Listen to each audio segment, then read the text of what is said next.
Voilà, troisième partie de l'émission et le sommaire précisément, ce sera donc le programme de ce vendredi 19 à Rio où les Jeux se poursuivent, bien entendu.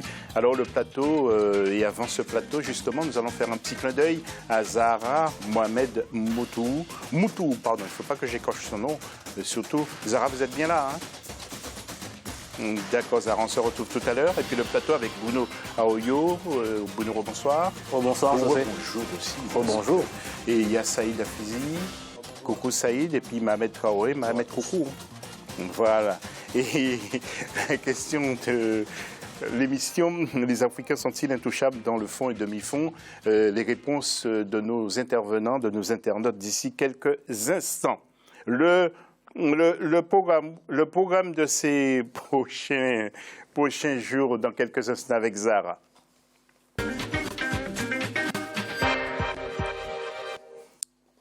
Qu'attendez-vous vendredi? Vous avez déjà vu le programme de vendredi?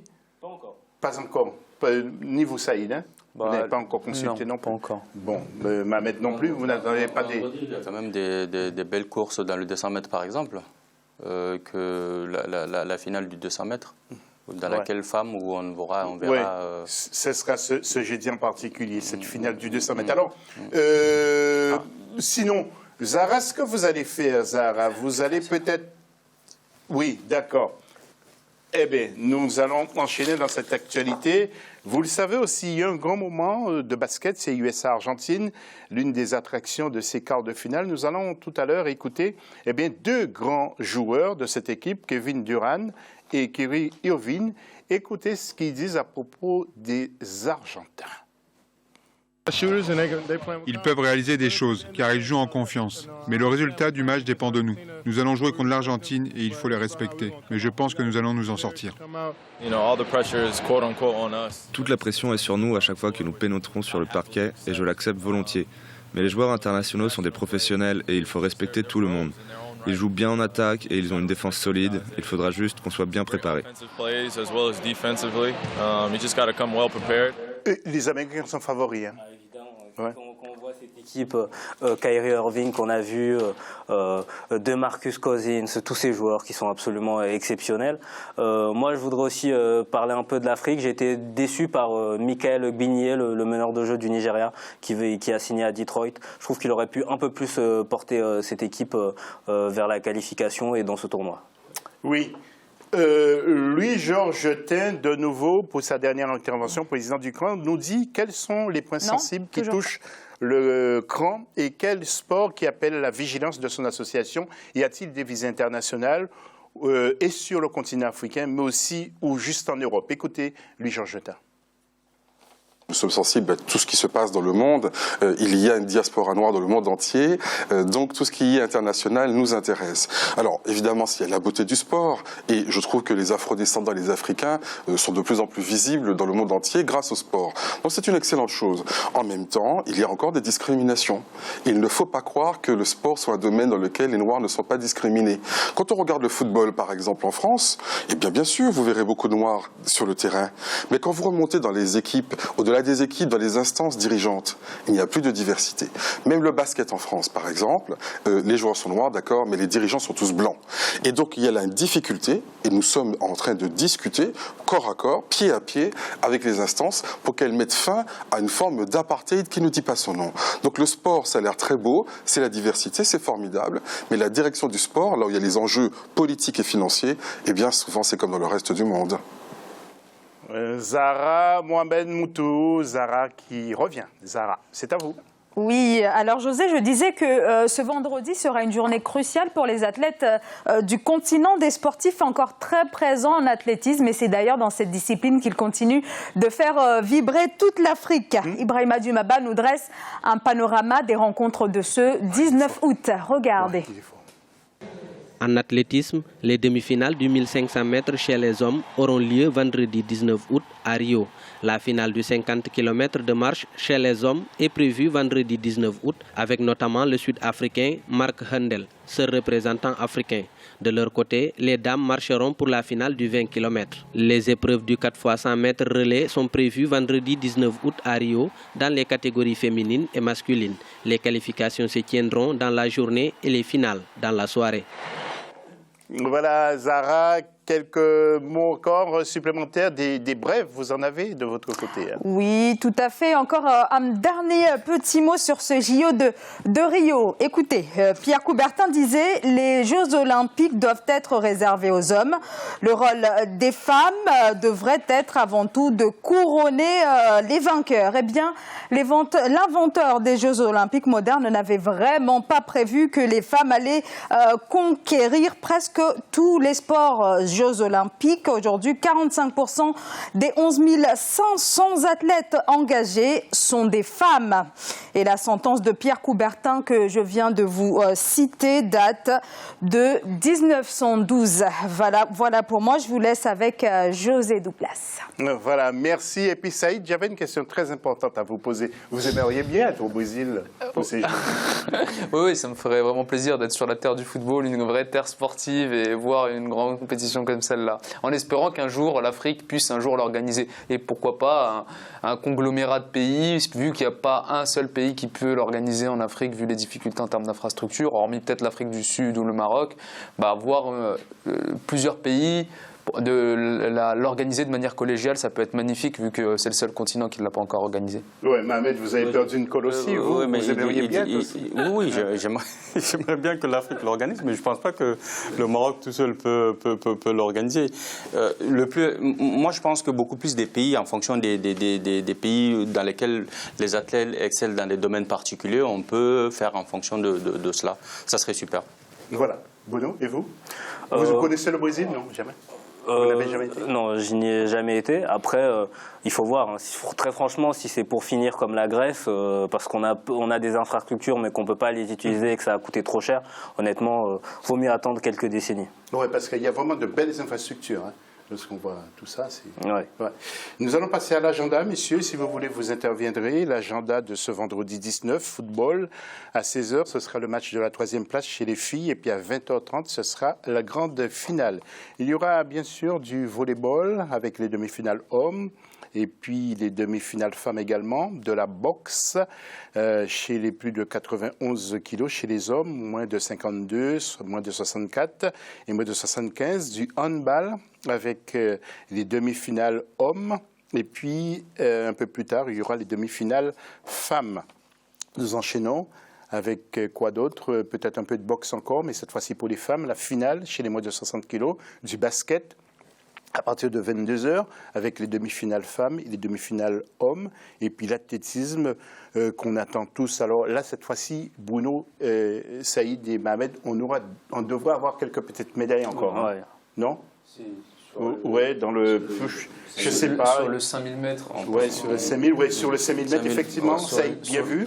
Et sur le 5000 mètres, je pense qu'on devrait pouvoir accrocher... 50 km. Le 50 km.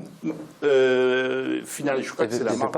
C'était 5000 mètres. C'était 5000 mètres. Il y a le 5000, effectivement. Il y a le 5000 mètres femmes. On devrait avoir quelque chose. Oui, logiquement, on devrait pouvoir accrocher une ou deux médailles sur le 5000.